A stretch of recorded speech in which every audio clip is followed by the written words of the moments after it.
Assalamualaikum warahmatullahi wabarakatuh. Ketemu lagi dengan saya Ibu Emi Sudarwati dari TBM Kinanti Borneo, Bojonegoro, Jawa Timur.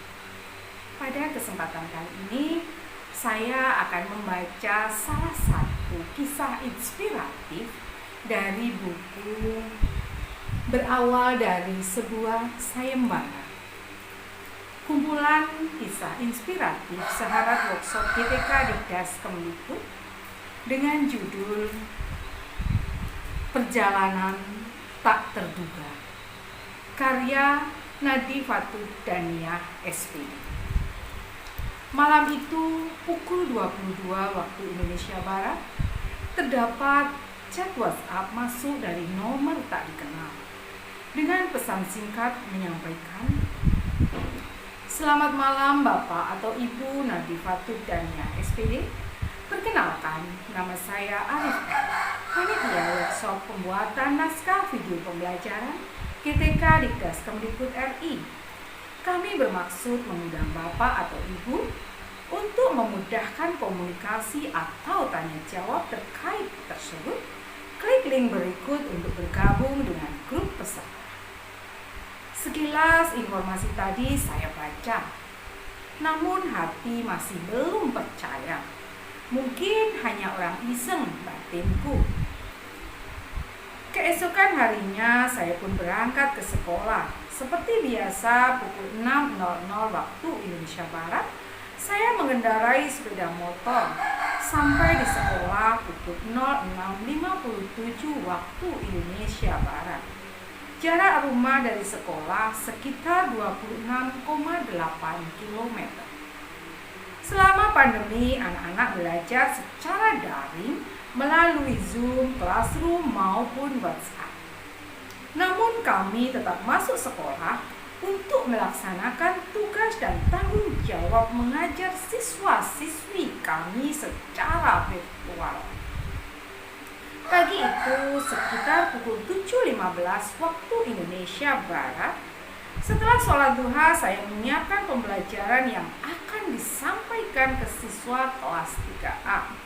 Sebelum pembelajaran matematika dimulai, siswa-siswi melaksanakan zikir pagi terlebih dahulu. Setelah zikir, kami menanyakan terlebih dahulu mutabah yaumiyah anak-anak sebelum masuk ke ruang breakout room. Saat Zoom pagi, mereka belajar sampai pukul 8.30 waktu Indonesia Barat. Setelah mengajar kembali, saya menerima chat dari pihak panitia.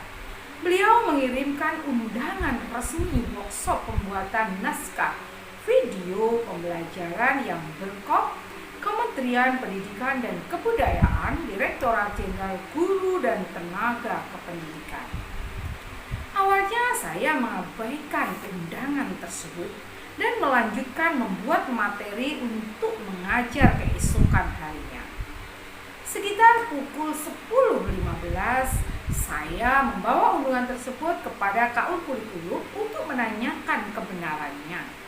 Saya pun bercerita sekitar tahun lalu bulan November 2020, saya pernah mengikuti sayembara video pembelajaran. Namun saya masih ingat ada persyaratan yang masih belum saya selesaikan, seperti menulis surat pernyataan keaslian video yang bermaterai. Niat saya mengikuti sayembara ini sebenarnya hanya karena iseng. Teringat hari itu adalah hari terakhir jadwal pengumpulan video. Saya mengirimkan video pembelajaran yang sebenarnya itu pun bukan video baru, melainkan video yang sudah pernah saya buat saat pembelajaran dengan materi satuan berat. Awalnya video berdurasi 5 menit, dikarenakan ketentuan lomba video maksimal berdurasi 3 menit. Akhirnya saya mengeditnya kembali dengan menggunakan aplikasi KineMaster. Setelah sholat maghrib, saya mengirim video yang telah saya edit. Tak pernah terpikirkan untuk menang, karena video yang saya buat memang kurang memenuhi syarat ketentuan yang diberikan.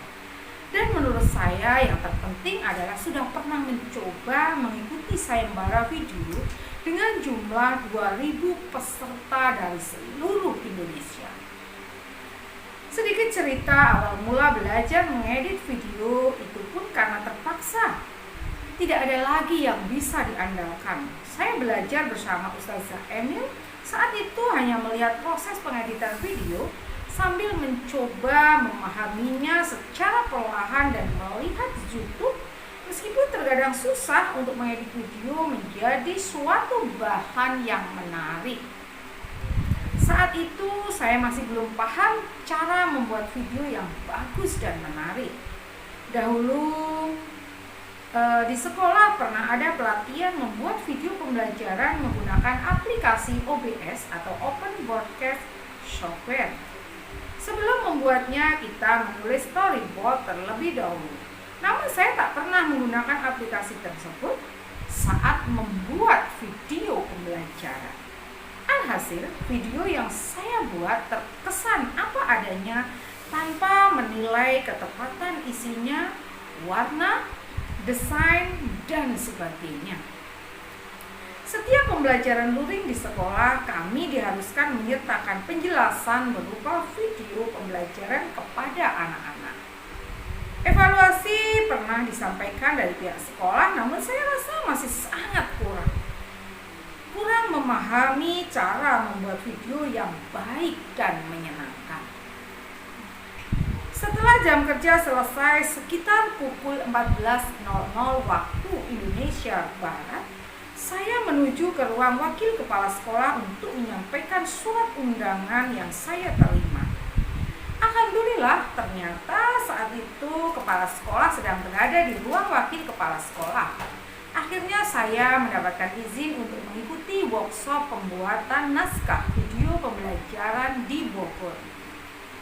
Ustadz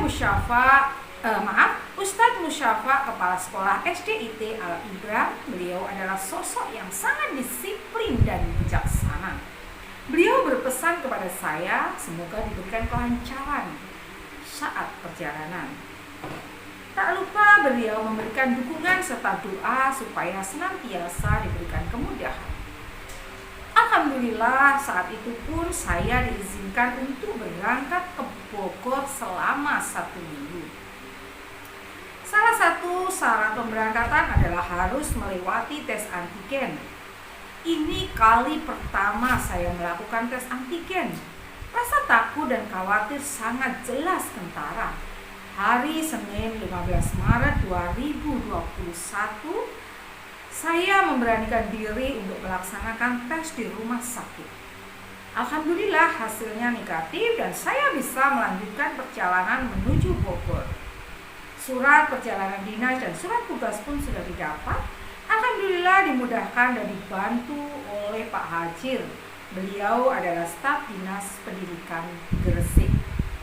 Pukul 19.15 waktu Indonesia Barat, perjalanan ke stasiun Pasar Turi, Surabaya. Alhamdulillah, selama perjalanan ke Bogor saya tidak sendirian. Saya ditemani Ustazah dari SDIT At-Taqwa 2 Surabaya. Beliau juga salah satu peserta workshop video pembelajaran. Sepanjang perjalanan kami bertukar cerita dan berbagi pengalaman belajar. Tak terasa waktu sudah menunjukkan pukul 9:12 waktu Indonesia Barat. Kereta sudah berhenti di stasiun Jatinegara pada hari Selasa 16 Maret 2021. Perjalanan dari stasiun Jatinegara menuju Bogor, kami menaiki KRL kurang lebih selama 2 jam. Sebenarnya ada rasa khawatir dan takut untuk naik KRL, mengingat saat itu adalah masa pandemi. Biasanya kereta tujuan Bogor sangat banyak peminatnya. Sebelum pandemi, saya sudah sering melakukan perjalanan ke Bogor dengan menggunakan KRL. Jadi sebenarnya tidak terlalu khawatir untuk rute perjalanan. Stasiun Cilembut tujuan akhir untuk turun dari gerbong KRL dan dilanjutkan naik angkot menuju Hotel Valai. Sebelum ke hotel, kami berdua mengisi perut terlebih dahulu. Di sepanjang perjalanan ada beberapa perumahan atau beberapa rumah makan. Sebenarnya kami ingin makan sate Maringgi, namun ternyata rumah tersebut masih tutup. Alhasil, kami memutuskan untuk makan di resto yang lain dengan menu gurami saus asam manis, sup iga, dan minum khas Bogor. Ternyata porsi yang kami pesan terlalu banyak untuk dimakan berdua. Setelah makan, kami melanjutkan perjalanan menuju hotel dengan membawa koper dan tas ransel. Sampai di hotel, kami disambut oleh pihak hotel dan dipersilakan menuju ke lantai 6. Kami disambut oleh panitia penyelenggara workshop untuk melakukan administrasi dan menyerahkan persyaratan, serta diberikan kunci kamar 601 untuk saya dan Ustazah Migda kamar 602. Akhirnya bisa istirahat sebentar dan membersihkan diri. Pembukaan workshop dilaksanakan sampai pukul 22.00 waktu Indonesia Barat oleh Bapak Rahmadi Widiharto MA selaku Direktur Guru Tenaga Pendidikan Dasar. Beliau menyampaikan banyak motivasi untuk kami sebagai tenaga pendidik agar bisa lebih inovatif dan semangat untuk mengajar di masa pandemi. Rabu 17 Maret 2021 kami semua menuju ke ballroom untuk mendapatkan materi pembuatan naskah video pembelajaran. Di antaranya materi teknik produksi video yang disampaikan oleh Bapak Rudi. Beliau memberikan materi analisa naskah, cara tata kamera, tata cahaya maupun tata suara. Dari penjelasan singkat, kami diharapkan bisa menjadi sutradara maupun kru yang bisa men-shoot gambar atau video dengan baik. Dari penjelasan tersebut, tantangan terbesar untuk guru hebat yang bertugas untuk membuat materi pelajaran yang menarik dan mudah dipahami. Sedangkan materi yang disampaikan oleh Pak Indro Wiyarno berupa perancangan video pembelajaran, di mana kita belajar kembali tentang memilih topik video pembelajaran yang esensial, krusial, menarik, dan memiliki kekuatan visual. Dengan menggunakan tahap pengembangan dengan membuat naskah, treatment, dan sinopsis terlebih dahulu sebelum mengedit video. Terkadang dalam dunia nyata saat mengajar kita tidak ada waktu cukup untuk membuat itu semua. Banyak sekali administrasi lainnya yang harus siap dikerjakan juga. Namun hal ini juga bisa menjadi tantangan agar kita bisa mengerjakan sesuatu dengan sebaik-baiknya. Materi workshop sampai pukul 22.00 WIB, kita presentasi tentang menulis naskah video yang sudah dibuat. Meskipun video yang sudah dibuat sebelumnya banyak sekali koreksi, setidaknya kita tahu apa kekurangan kita saat membuat video pembelajaran. Setelah mendapatkan materi, ternyata masih banyak yang harus diperbaiki. Saya pun sedikit bisa mengkritik video pembelajaran yang masih kurang tepat, entah dari penulisan, warna background, backsound, maupun isi materi. Kamis 18 Maret 2021 pukul 6 pagi kami berkumpul bersama menuju restoran untuk sarapan bersama. Setelah itu kami kumpul kembali di ballroom untuk penutupan workshop pembuatan naskah video pembelajaran, sekaligus melaksanakan sesi foto dan check out dari hotel pukul 10 waktu Indonesia Barat. Sebelum kami meninggalkan tempat workshop, semua peserta melakukan tes antigen. Ucapan terima kasih tak lupa saya sampaikan kepada Bapak Ibu Panitia Workshop yang telah memberikan kesempatan kepada kami sehingga kami dapat belajar untuk membuat video pembelajaran yang baik dan untuk siswa-siswi kami. Terima kasih atas segala ilmu yang membuat kami tidak hanya bisa mengajar di sekolah, tetapi terus bisa belajar dan memperbaiki kualitas kami sebagai seorang pendidik. Pelajaran masih belum selesai, saya dan Ustazah Mida masih ingin melanjutkan perjalanan ke Kota Tua dengan naik KRL tujuan Jakarta Kota. Usai makan siang kami berpisah. Saya melanjutkan perjalanan kembali ke Bogor dan teman saya menuju ke Bandara Soekarno-Hatta. Perjalanan tak terduga ini akhirnya kesempatan untuk refreshing sejenak dari hiruk pikuknya pekerjaan di sekolah. Alhamdulillah saya diberikan kesempatan untuk mengunjungi rumah kakak dan bertemu dengan keponakan. Sebenarnya tempat workshop dan rumah kakak tidak terlalu jauh. Rumah kakak di dekat stasiun Bogor Gede setelah stasiun Cilembut.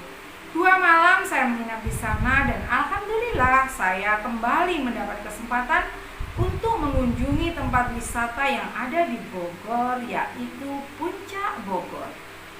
Keesokan harinya kami melanjutkan ke Pasar Tanah Abang. Sabtu 20 Maret 2021 pukul 17.00 WIB, saya kembali ke Jakarta untuk melakukan perjalanan pulang menuju Gresik. Diantar oleh kedua kakak saya dan 2 keponakan yang sangat lucu dan menggemaskan. Kurang lebih perjalanan yang kami tempuh 3 jam sampai stasiun Gambir. Alhamdulillah masih ada 20 menit sebelum kereta berangkat. Akhirnya saya berpisah dengan kakak dan keluarga. Semoga kelak tetap bisa bersilaturahmi kembali dan bertemu kembali. Pukul 4.15 kereta yang saya naiki sampai tujuan akhir, yaitu stasiun Pasar Turi.